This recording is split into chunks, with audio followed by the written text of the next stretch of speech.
It fell apart on a cool autumn day. On the end of the season's summertide, Sir Cornish took himself to horse his wide forest for to ride, and when from the marshes of small kingdoms he returned, his face was full of anguish, pain,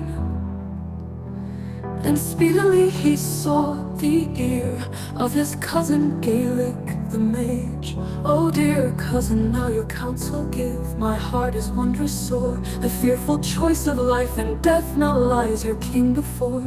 A riddle I am sworn to solve, or lose my life instead.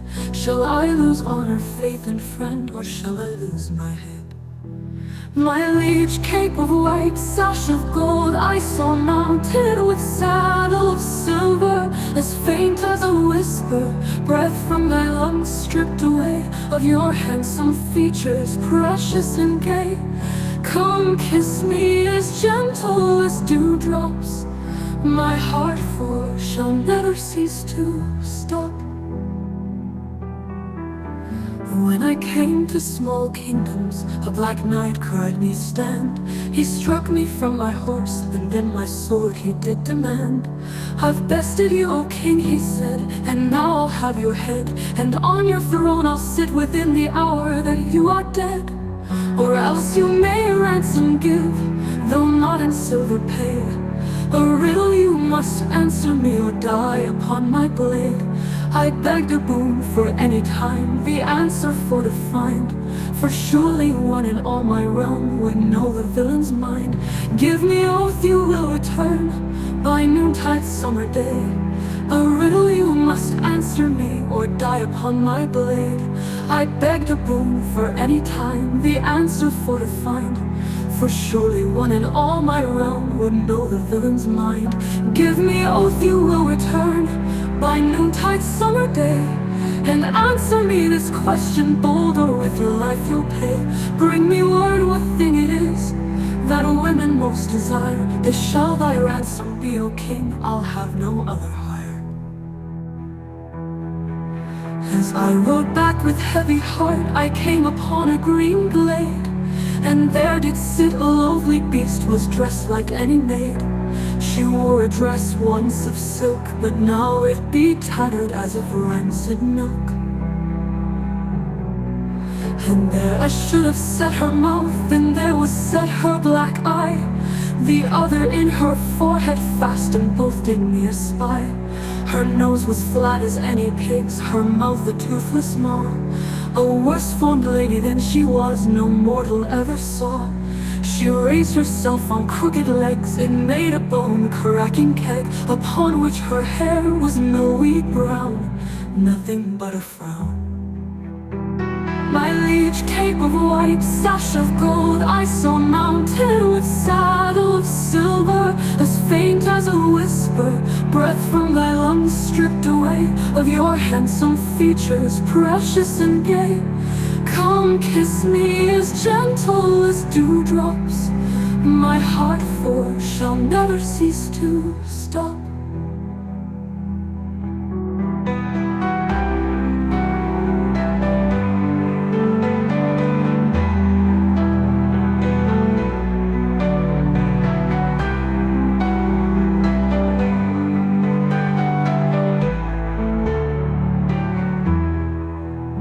Unto me did speak, fear me not, you King Cornish, I know the thing you seek. The wisest man in all your land knows not a woman's mind. The answer to the Black Knight's charge in truth you will not find. But I do see the riddle's end, its answer I know well. Give me a man of the court in marriage, and I'll tell. And so said Cornish, these three paths my choices are forsooth. So shall I break my oath and live in want of faith and truth? Or shall I bid a goodly man to smite, to take this beast to wife? Or shall I to the Black Knight go and offer up my life? O sire, steadfast, be easy, said Gaelic, I'll take this beast to wife. Though I may lose some hope of joy, you shall not lose your life. However foul this lady be, I'll wed her with a ring. My happiness will be to know how well I serve my king. Gaelic and Cornish took them out the morn of sunny day. They came upon the fearful hag, 𝒮𝒃 did say, I pledge to take you for my wife and wed you with a ring, if you will now the answer give to save my lord the king. The swamp thing smiled faintly, she saw the king brought her a dandy quaint. He was dressed well head to toe, boots of silver, coat of snow, hair as generous and long that glowed. The hag cheered, laughed, danced a jive, her broken voice shattered beyond shiny hives. You, Sir Gaelic, must detest me, think me disgusting, horrid, obscene. You shall not love me only for the chase, doing a deed for your country's grace. Gaelic instead grinned wide, I speak no lie. I see you are lonely without food, fellows, or a proper bed, a man to hold you, rest your head. Others call you ugly, some dastardly low. People fear you, harm you, think you're slow. Not I, but what is inside your heart is beautiful to mend and tow. Protect you, pick you flowers, tie you a ribbon or bow. I'll love you till the end, features of a face my little lend. I trust you are a good woman. The Black Knight sat upon his steed and saw the king draw nigh. Have you the answer, King Cornish, or have you come to die? I have not come to die, said he, but to complete my task. For I believe that I have solved the riddle that you ask. A woman does not lust for gold, for gems or rich attire. A woman seeks to have her will, this is her chief desire. I am betrayed, the Black Knight cried, 'tis treason by my troth. It was my sister told you this, the devil take you both. He turned his horse's head about and rode off through the green, and nevermore in Cornish realm was that base villain seen. The king at length returned to court, and all the tale was told, and his queen sent for the hag, so fearsome to behold. And on the arm of Sir Gaelic, crying in joy, she came before the throne, and knights and ladies cried aloud to see the awful crone. Dame, said the queen, for so the beast was hight, be welcome to our court, you shall be married this same night. For you have saved the king, my lord, and honored shall you be, and we will make a wedding feast to cheer thy lord and thee. At last the feast was over, and the court retired to bed, and to the bridal chamber went Gaelic with weary tread. He greeted Ragnall courteously, then turned to bolt the door, and when he turned around again, the monster was no more. My liege, cape of white, sash of gold, I saw mounted with saddle of silver, as faint as a whisper, breath from their lungs stripped away, of your handsome features, precious and gay. Come kiss me as gentle as dewdrops, my heart for shall never cease to stop.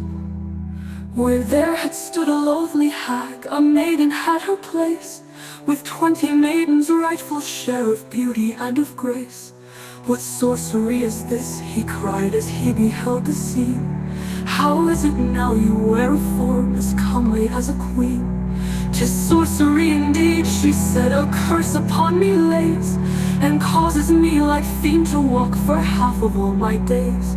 But you must now my seeming choose, since you took me to wed. Shall I be fair by day or night, in court or in your bed? O lady wife, I cannot judge wherein the right does lie, a beast by day to live in shame before each noble eye, or beastly only in our bed where lovers' arms should twine. What right have I to choose your pain? The choice must needs be thine. And then the lady laughed and cried and said, you have me won. I shall be fair both night and day, the spell you have undone. By giving me my will you win my freedom and my heart. I'll henceforth be your lady gay, and we shall never part. With what great joy did Gaelic feel receive the wedded pair. The bravest man in all the land now had a lady fair, And good King Cornish heart was glad as grass would be of rain. And all the bells in the castle rang for Ragnall and Gaelic. So many of you would fair may win and make your life with her. Then take a lesson from Gaelic and to your wife defer. A woman crossed is like a beast that ere your peace will rend. But if you let her have her will, your joy shall know no end. My liege, cape of white, sash of gold, I saw mounted with saddle of silver, as faint as a whisper, breath from thy lungs stripped away, of your handsome features, precious and gay. Come kiss me as gentle as dewdrops, my heart for shall never cease to stop.